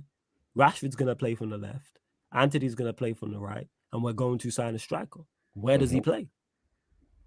Where does he play? He isn't. I think he'll get less game time and less minutes than he did these past 2 seasons. He played 41 matches. This season just gone. 41 people. He played 30, I think it was 30 odd his first season. He's not getting game time at all. He's not. He's like that. When I say that, he's not getting game. I don't think he's getting that amount of game time. I don't think he's playing 40 matches next season. Even if we go all the way in all competitions, I don't think he'll get 40 matches. Like, that's just me. Thoughts on this though, I've already. Yeah, man. Do you know what? Yeah, the only way I see him playing is either it depends. If we are not loaning Ahmad and we're deciding to keep him, because I can see Sancho probably falling down the pecking order against Ahmad, because I think Ahmad tries. I think because Ahmad's got the skill sets, the pace, and some of the power as well. And I think he'll be a bit more consistent than Sancho, because he goes for it. Sancho, I think there's a mental aspect to this situation in the Premier League as well. Not just the pace, the lack of pace and power. But if Ahmed was to go, maybe he's playing back up to Anthony, because Garnacho's playing back up to Rashford or starting as well. Yeah, and Diallo, if he stays, will be back up to Anthony. Yeah, so yeah, it's going to be difficult. It's only on the wings, because no way we're doing this false nine with Sancho. No way. As a second striker, no way. Like, I can't do this. He's already struggling to go past these players with strength as well and pace. So there's no way you can beat a defender like, for example, a Garcia or Virgil van Dijk, or someone like Thiago Silva or something like that with his strength. He ain't doing it. He's going to be mostly finding himself on the floor, picking himself up from the grass. So there is no way I can see that happening if him playing a false stand up front. From 1 sec. No, cool. No, it's all right. Yeah, so yeah, definitely don't see it. But him playing as a CM, 2-8s. If we're playing the 4-3-3 formation, unless we're playing a 4 and a 6 or an 8 and a 10, a more advanced midfielder who will occupy the attack advanced playmaker role, where the other 8 occupies the deep playmaker role, while the number 6 who plays the defensive midfield position, who also occupies a deep playmaker role. Then deep line playmaker role, sorry. Then or the other 6 plays a roaming playmaker role. Then possibly you might see him in that position, but that's if someone like Eriksen's not fit, because I see Eriksen playing back up to either Bruno Fernandes or maybe. And if and so we was to deploy Sancho in that position, you probably need to play back up to Bruno Fernandes in a more advanced center midfield role, which he'll play the advanced playmaker role a bit forward. Unless we change formations, if we're playing 4-2-3-1 and we was going that, then you can probably see Sancho playing just behind a striker. But yeah, Sancho has a lot to prove, guys. And you guys know it as well. We all know it. It's whether he can demonstrate that and prove us wrong. And I'm hoping he'll do that, you know. We're all hoping that the guy will show us the Borussia Dortmund form that we always allude to. I hope he does that. But let's see, man. Let's see. But big up to everyone in the chat. Make sure you smash that like button, share across all social media platforms, as well. Subscribe to the channel as well. As you can see, M said that Eric Ten Hag has been impressed with Johnny Evans during training sessions and remain open to keeping him in the squad this season. That's coming from Rob Dawson, ESPN. I want to know, you guys let me know your thoughts on Johnny Evans as well, because we saw him against Leon, not bad as well. Is he someone that you think Eric Ten Hag should look into, you know, signing permanently? The fact that we could be potentially losing Eric Bailly, which he's a gunner, he has not been included in the squad, and of course Harry Maguire himself, that who has been told to pack his shit and go, but for some reason he don't want to listen. He believes he can still do a thing here. Let's see with the Evans thing, because was you guys impressed when you saw Evans play for Manchester United, or you just think, you know what? Listen, yeah, we've been there, done that. We need a proper defender because we just lost out on Kim Min-jae if he was ever really truly interested in signing him. And of course, you know that we've Phil Jones has gone. We thank the God. We praise the Lord on that one. That Phil Jones is gone and open up the space, and we'll see what happens with Rafael Varane. It's a number, whether it will change from 19 to probably 4 or possibly number 5 once Harry Maguire is gone. So you guys let me know what your thoughts on it is. Johnny Hill says, I think Evans is the only there for the preseason to try and motivate the youngsters and give them his knowledge as well. Brian says Evans was great on the ball, was direct in position. So yeah, well, he played with the kids. He looked 35. Yeah, he did well. You know, I'm not gonna lie to you. He did well. Emma K also says that the thing is Sancho is a good player to have, like he can play on both wings and then 10. But if we got an injury crisis, yeah, that's when we can probably deploy him in that position if we got injury crisis, guys. And we continue reading the news as well, because there's so much going on, man. And guys, you let me know as well. Of course, I think I saw a news earlier on. Someone just said it in the chat as well. Yeah, bless for holding it down, Regarding my bad. David De Gea. I don't know if it's true or not. Apparently, David De Gea, Inter approached David De Gea to replace him for Andre Onana, and Okay. he rejected that. I think Look someone at said David. it. Someone said it Yeah, up someone earlier did in the say it. chat. Someone did say it. Yeah. Someone did say it. Yeah, Someone did say it. 57 p.m. I have to be precise, you know. Yeah, check him out. You know what I'm Yeah. saying? David De Gea rejects offer to replace Andre Onana as Inter goalkeeper. That's coming from Duncan Castle as well. Whether that's true or false, do you think that's true? Because I don't think Inter will look at him unless, because it's Italian football, maybe they don't Yeah, need him maybe to be they're just playing at the like, back. yeah, the Italian Come and football. save. Mm-hmm. Yeah, maybe he is a Mm-hmm. completely different profile for Mo Mana, but maybe just look at him free. Mm-hmm. We can get him for you don't have to pay him extortionate wages. Maybe that's what it is. Mm-hmm. You know what I'm saying? Like, maybe that's what it is. Maybe. Yeah, I think in Serie A you probably need a shot stopper more than a complete goalkeeper that can play from the back. Probably it Maybe is it's that. Serie A. Mm-hmm. Yeah, maybe it's that. And big up to Eddie. Going back to the Hoyland thing as well, says we need goals though. It's how you score goals that matters, and that's my thing with Hoyland is just any striker is not just come in and get goals, like get goals and do other things as well. And Jez says, playing devil's advocate, does Hoyland need to get 20 plus prem goals? I think when you have Rashford in a team who can score 15 plus, Hoyland can get 10 plus, and then another winger chips in as well, it's okay. And that's what I'm on is the team. That's why I need that striker to help improve Rashford. Can that striker? Rashford got 30 goals in all comps last season. So if a striker who can come in and help him, he could get 40. You got a striker who can assist, he can get 40. Maybe a new striker could help Anthony score more. A Garnacho get more. A Diallo get goals. Even a Bruno and a Mount to get more. Because we ain't got goals, people. I don't think people realize how bad our attack is. Yeah. It's not spoken about. The funny thing about it, Flawless, here, I saw us create so much chances, but we just don't finish our dinner. I see us create chances in certain games, but then there's other games where we don't create nothing. Yeah, I know. There's certain games where it's like, yo, have we even had a shot on target this half? And there's games where we've had 2 shots on target. Me and Eddie will be doing watch along shout Murtaza as well. Oh, we've had 2 shots on target the whole game.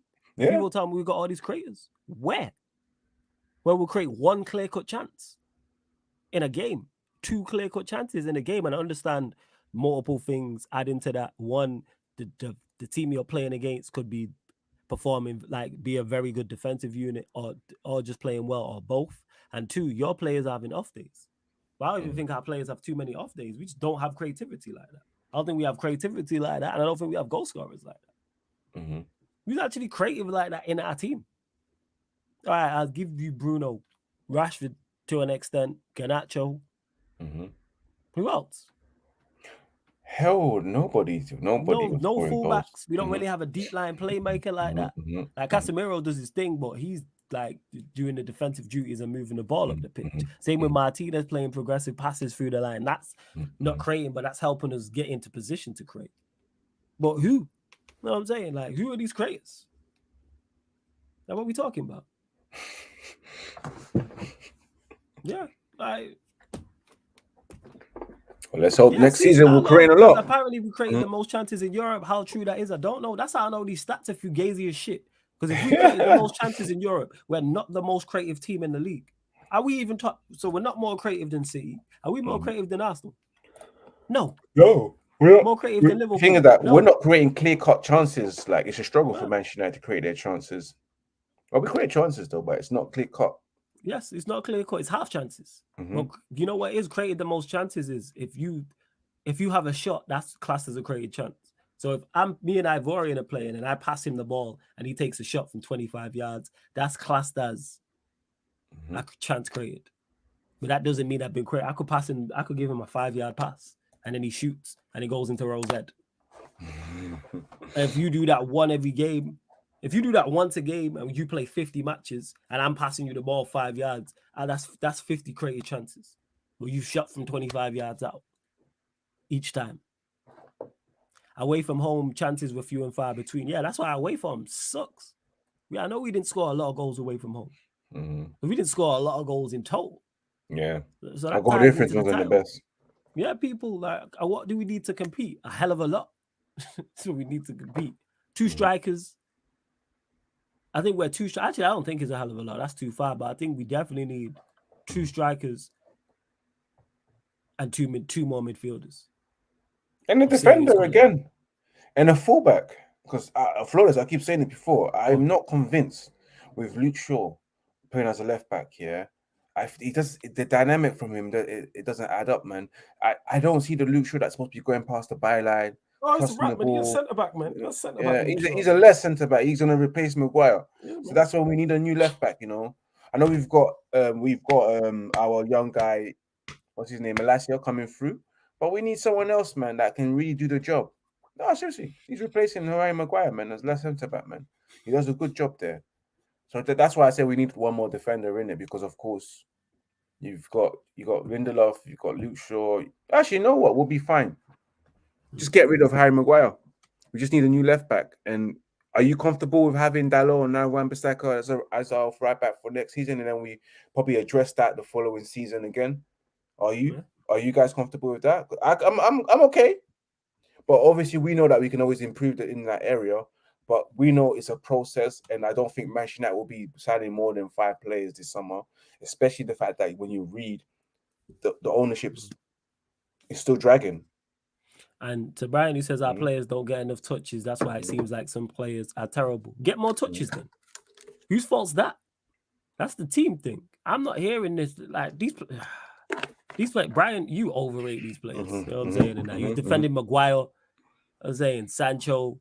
You said some nonsense about Sancho earlier about, he's not got enough game time this last season, which is lies because he played more than he did in his original season. These players are just not that good. They're not good, man. Like, that's what it is. In particular, attacking players. Like, take Rashford out of the equation. Our attack is Chelsea's. Currently constructed. Take Rashford out of the equation. We are Chelsea in terms of attack. And these are players I think are talented. I've defended Sancho in the past. I still defend Anthony now, but I think some of the criticism is over the top. Garnacho is 18. You know what I'm saying? LOL, bro. I rate every professional player. They aren't bad. And see, that's where it lies. Because when you say every professional players are bad at certain levels. Of course, if you compare them to Sunday League players, of course they're going to be better. They're professionals. But they're bad for Manchester United. Of course, I'm talking about at Manchester United level. Because we're talking about Manchester United Football Club. So what else am I going to compare them to? Are we not aiming to go and win Premier Leagues and Champions Leagues? So we're going to compare players to those standards. If we compare them to Sunday League and Saturday League players, then of course they're better than them. That makes no sense. And this is what I'm talking about, people. All the excuses in the world for players who are just not good enough. All right, cool. Well, that's where I disagree. I don't think every player has a use at Manchester United. You do. No, So they don't don't. complain when these players No, fall short. They don't. they That's a don't. myth. Maguire has no use here. Mm-hmm. We're talking about McTominay has no use here. But hey, we move. Steven says, big up Flawless. We need more depth in the midfield. I don't think Bruno is good enough for captain. Disagree with the latter in terms of when you say good enough for captain. I don't You have think to it makes a explain that, you difference. know. Yeah. I don't think captain is. I say all the time, it don't really have an impact in terms of captain.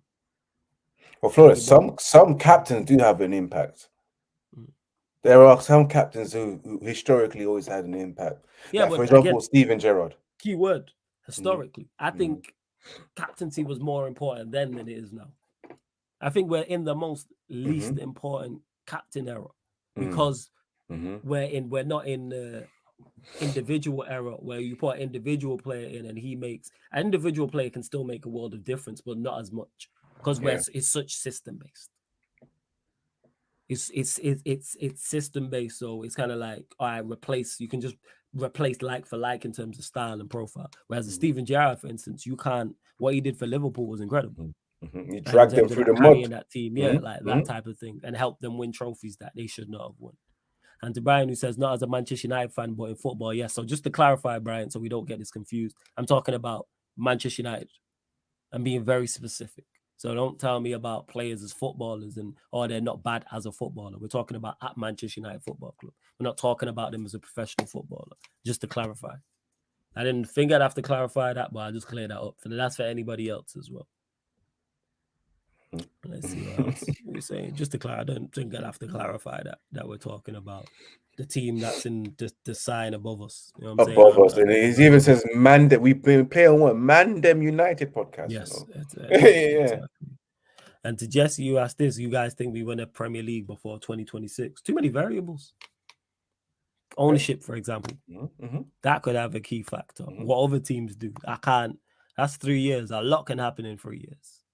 A lot can happen. We could kick on. I'm saying if we have a good window, which we're having so far, and then kick on in 2024, who knows? But same if the Glazers stays, and we knows that, and then injuries and players breaking through and stuff like that. Like there's so many things. Say we get another Rashford as player through the youth system. That can change everything. Say we sign another Casemiro. Well, then say we sign another Maguire. Like there's so many variables with this. So I can't really answer if we're going to win the Premier League before 2026. I can't, but I hear you, Jesse, man. Yeah. Kane ain't signing a new deal with Spurs. What are your thoughts? Shocked. I thought he would sign a new deal. Shocked. Shocked. That's what I would say to this, Eddie. Shocked. Oh no. Yeah, but I don't think. Yeah, just shocked. That's all I can say on that for now. What are you saying? Bro, man. This guy should have not signed a new contract long time ago, man. If the one that he signed before, you should have never signed it if you wanted to move on. You know what? Yeah, with Harry Kane, I don't know. He might end up signing a new contract. You're probably saying that he might not sign a new deal, but just know him. I don't. Sometimes I look at him, I think, do you have the ambition to be successful, to show your kids that you was a successful football player with the trophies that you've had? Because you can't have this career and you got nothing to you apart from the Audi Cup. It don't make no sense, man. And if you really are ambitious enough, this Bayern Munich talks, you should be all over it. Like, I don't understand how pundits as well disrespect the Bundesliga because Bayern Munich are all of a sudden interested in Harry Kane, and it's all of a sudden it's a step down for his career. It's not a step down from his career. The guy played for Spurs. It's a step up to playing for a team that win trophies year in year out and compete in the Champions League. You know, for the best honors in Europe. So like the disrespect, just because you want him to to break Alan Shearer's record just because of that. And what does he achieve once he breaks Alan Shearer's record? You don't get a medal. You probably do get. I think you get a trophy. I'm sure you get something, but And it I doesn't still mean think- anything. Mhm. Yeah, and I still think like Jez makes the point. He could still sign a deal. I still think he stays though. Yeah, I I still think think I he think stays. he's gonna sign a 1-year contract. I think he signs it. I just think I've said that from the jump. I think he signs an extension. That's why I was just shocked when Eddie said it. I didn't really have much more to say after that in regards to him not signing a new deal. I still think he'll sign a new deal. Still, that's what I think. Even Jez will probably tell you that Harry Kane going to Bayern Munich is a step up. Great for his career. He'll win trophies. Facts.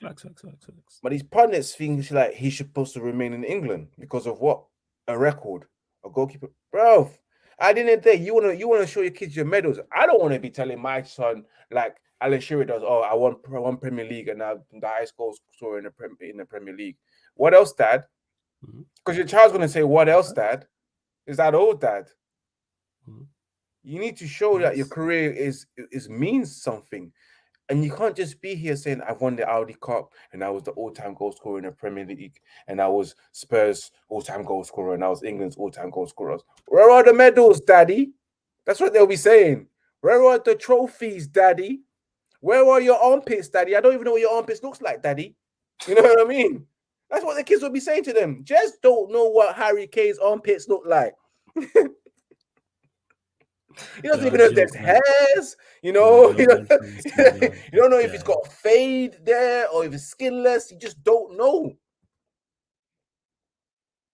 You get me? But yeah, man, I don't think Harry Kane is ambitious because I will be knocking on Levy's door and say, you know what, I'm walking out. I'm not coming to training because I want this move, you know. Whether it's Manchester United or whether it's Bayern Munich, you need to move and win those trophies because you can't be who you are without not winning those trophies, bro, and have that on your name. Because Harry Kane, to me, I've always said this before, he's one of England's best strikers that they've ever had that's come out recently and done it. But he needs trophies. You know what I mean? No, yo, why cheers, bro? You ain't seen your guy's armpits, fam. You don't know what they look like. You don't know if he's got fade. You don't even know if he's skinless. It's crazy just saying, hey, yo, pause after the pause he said on the Q&A yesterday. He had a wild pause yesterday. Shout out, Jets. Hey, big up Stephen for the super chat, though. Much appreciated. Said, hate me, but this is the truth. If the Glazers don't sell, we won't win the title. The team needs massive rework and new world-class player in every department. Now, I hear you. I don't even think you'll get hated for this. I think most people would agree with this in regards to Manchester United's having major successes dependent on that ownership. So if the Glazers don't sell, winning the title, that makes it even more tougher. Makes it extremely tough for that to happen. But big up for the super chat. And yeah, the team does need massive rework, 100%. I agree with you, Stephen, without doubt. And ideally, yeah, new world class. I even want world class just bring me like just good level, great level. Like that's what that is. Just better than what we have. What are you saying, Agorian? Yeah, no, 100% with Stephen, man. Manchester United success in terms of going to the next level of this project definitely hugely depends on the takeover. And look at us right now. We're so disappointed. Flawless. What's the date today? Today is the 20th of July. When was he up for sale? It's like December, November. We still haven't. What is there to talk about? It's always going to take time from. Yeah, it was always like I said. When people said, because someone asked me, I'll never forget it in the chat. This was a few weeks ago and said, "Oh, are you worried about the takeover? The deadline's passed." And I said, who set this deadline? I said, who involved in the situation, who has serious power in the situation, and can actually impact what's going on? Who came out and set this deadline? Did any of the Glazers come out and set a deadline? Did anybody involved with the Glazers set a deadline? Did anybody close to them? This was an imaginary deadline dreamt up by who? I don't know. And people ran with it. There's never been a deadline. There's been reports of deadlines. Reports, people. And this is why I always ask, number one, ask for sources whenever anyone says anything in the chat. And two, like I've said before, there's very few people who know what's going on in regards to that ownership. Very few. Even someone who's close to the situation or can have people who's close to the situation, and Rio Ferdinand got it wrong. Remember what he said? Sunday, expect something. Nothing popped up and nothing happened. And that's someone who legit has people who could be close to the situation and know what's going on and have inside knowledge. And he got it wrong. So therefore, if someone like Rio Ferdinand can get it wrong, don't you think journalists can get it wrong? Don't you think media platforms can get it wrong? So this is why I always say, people, stop letting social media and reporters get you in your feelings and get you emotional of these imaginary deadlines. Because when he asked me that, I was like, who set this deadline? Nobody ever came out. None of the Glazers ever said, yes, by the 1st of July, we will make a decision. That has never been said. There's not even been a statement from them. Sheikh Jassim said a few words. Sir Jim Ratcliffe has said a few words. Other than that, that's it. So what we talking about? That's why I'm like, and it was always going to take a significant period of time. People think this is just quick and just gonna happen. Yo, I was signing up. I've used this before. I was signing up for Amazon Prime free, the free trial, and my bank prompted me and was like, "Yeah, you gotta log in to confirm it." Shoot, free people. Yeah. So if you're spending 6 billion, 5, 6, 7 billion to buy Manchester United Football Club, don't you think they are dotting every I and crossing every T and looking over everything in such a meticulous fashion? Yes, Like, but you are the only buying thing I have to say Manchester for all is United that, Football Club, people. But yeah, go on. yes, dropping every I, every T, but they're not announcing who is the winning bidder, so you can start commencing the process. You know, and we know the We don't even know process if will they've take accepted. time. You don't The even know. process is the what will take time. Once you've announced the winner, it will take time to buy that club. It will take a couple of weeks or months, but you haven't even got there yet, and that's why I think that's the frustration of all fans. Like, I bro, understand the frustrating part. I get that. I get the start the frustration. process. How long how many bids do you need until you're satisfied? You know, if I'm offering you 5 billion, I said, you know what, yeah, because you destroyed this club and you put it in heavily in debt, and we need to reinvest. I'm just gonna use that extra 1 billion to, reinvest the club. Technically, I'm giving you 6 billion, but I'm clearing your debt for you. Take it, man. What's there? What's there to negotiate? What's there to be upset about? But again, that's why I think the Manchester United fan frustration, including my frustration, is that I get that. we're in July and you haven't even announced a winning bidder. Like, what's I get going that. on? You've had to have 5 rounds of bidding. But that's honest though, in terms of you're saying, I don't expect it to be done. My frustration Yeah. is not knowing. I fully understand that. But it's when people talk about, wow, why has the deal not been done, and bids and did and all this type of stuff. Who said this?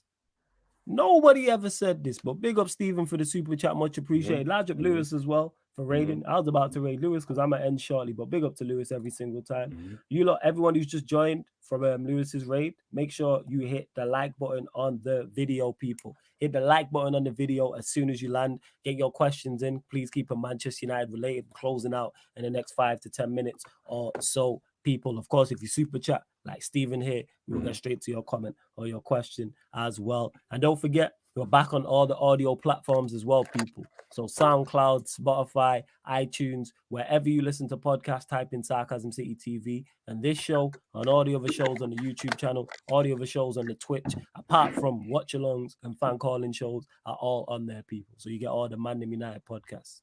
So again, people, if you want to listen while you're cooking, while you're cleaning, while you're working, while you're on your way to work, maybe at the gym, you might just not want to have the YouTube app open. That's absolutely fine. The links are underneath in the description. I'll drop them in the chat again. But yeah, SoundCloud, make sure you follow. Spotify, please make sure you follow. 5-stars on there. And same, we're on iTunes as well, people. Leave us a review. 5-stars, all that good stuff. If you are indeed listening on the audio platforms, it helps so much, people, on those audio platforms in particular, because we got new pages on all of them. So the same way I ask for likes and subscribers on the YouTube channel, if you are listening to this back on the audio, people, I need you lot to do that for me. So please hit the follow on SoundCloud, hit the follow on Spotify, 5-stars. Same with iTunes, 5-stars on there, write a review or whatever audio platform you're on. And big up Lewis as well, man. Love to Lewis every single time. Subscribe to Ivorian's channel as well. Link is in the title, people. You know what I'm saying? Brian, I heard it. I just ignored it because you just be talking rubbish, basically. I'm just tired. That's why, man. Like, man, just talking, like, from the first comment. That's why. I disagree, so we're just going to agree to disagree and move on. That's why I ignored it, because you said the nonsense about Sancho, and we just bypassed that. And then some other nonsense, and then some other nonsense. I can't be bothered. Legit. Like, that's what it is. You said Sancho. You just blatantly lied about Sancho from the jump. Oh, he didn't get enough chances. Well, he didn't get enough chat. He missed half the season, but he played more the second season than he did the first. Agendas. That's what it is, man. You can check these things in stats. Big up Star Lord as well, says flawless. Just want to say, keep up the good work, my guy. Yeah, man. Large up Star Lord, man. Every single time, man. Glad you enjoy the show every single time. See what else you lot are saying. Final few questions, people, as well. Did I miss anything? And Stephen, again, big up for the super chat. Don't forget, link for the membership is in the pinned comment as well. Oh, yeah, we'll go to this. RJ says, Mount Evans, Onana, Hoyland, Amrabat, rate this window so far. Flawless and Ivorian. All right, let's rate the window so far. Bear in mind, we've not actually signed Johnny Evans yet, have we? We haven't signed Evan. He's a short-term deal. We'll see how it goes, isn't it? Yeah. You know what? Until I can't rate because you know what? Yeah, we haven't confirmed these transfers yet. Until they're confirmed, but we're gonna speak hypothetically on it. The situation. How do I rate it? You know what? Flawless. Yeah, I still feel like Manchester United. It's not enough. It's a 6 out of 10 for me. I'm glad that we've got the goalkeeper now. That was one of our main concerns, that we need a keeper. We can't go next season without with David De Gea. And the striker was needed as well, which I can give that a good pass as well. The Mount situation. That's what man can say. That, you know what I mean? You know, underwhelmed and all that kind of stuff. But we're here. He's our player now. You know, we got to thank Chelsea and Carefree Lewis for giving us their trash. Now we've got their trash now.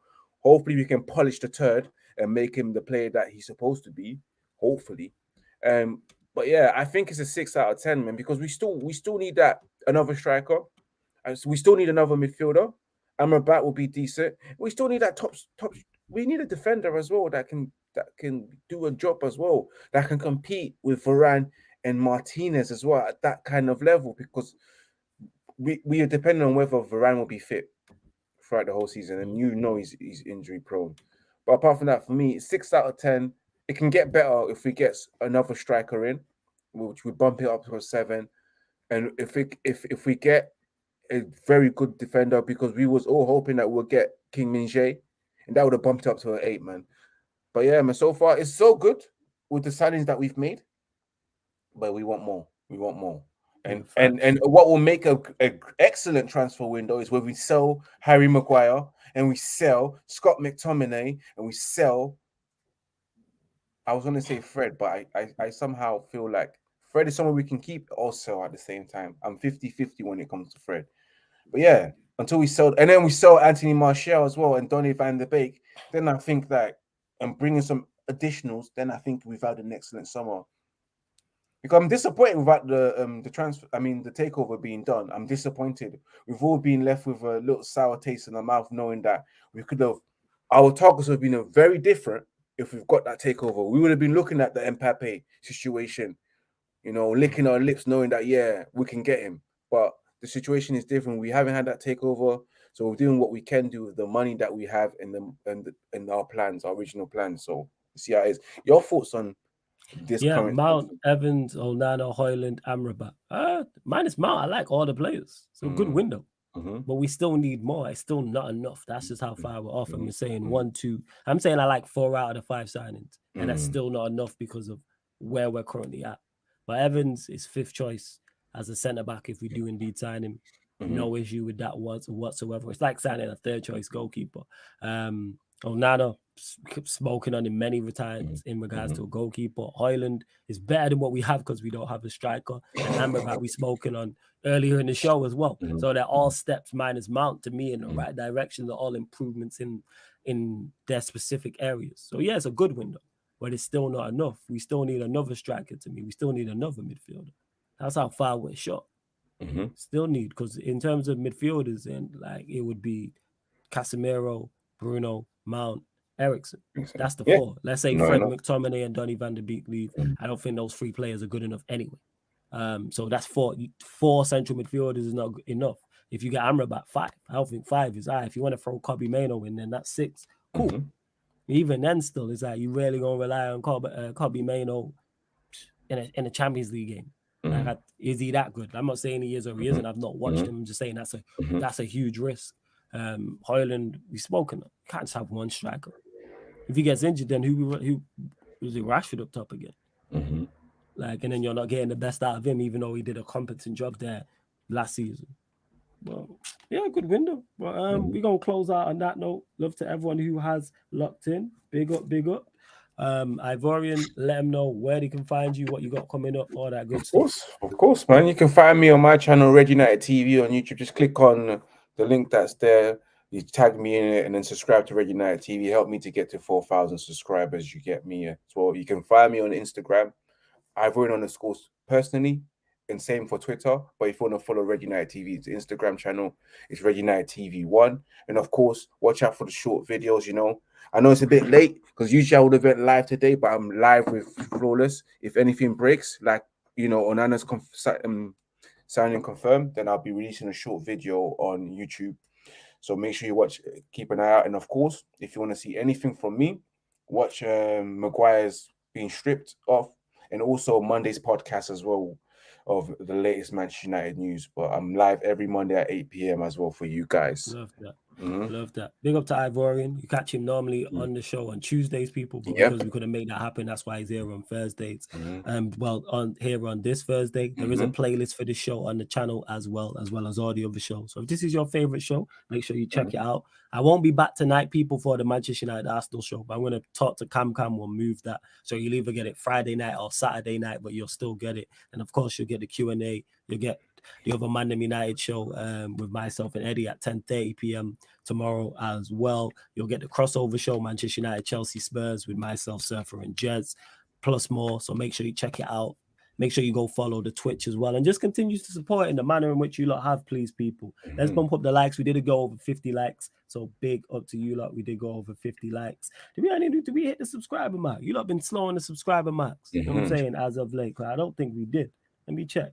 We did. We got one, so we were one short. So yeah, man, we're closing in on that. Make sure you hit the like button, share, subscribe, all that good stuff, people. And this has been the ManDem United podcast live on the Sarcasm City TV YouTube. Thank you very much for tuning in. Peace, guys.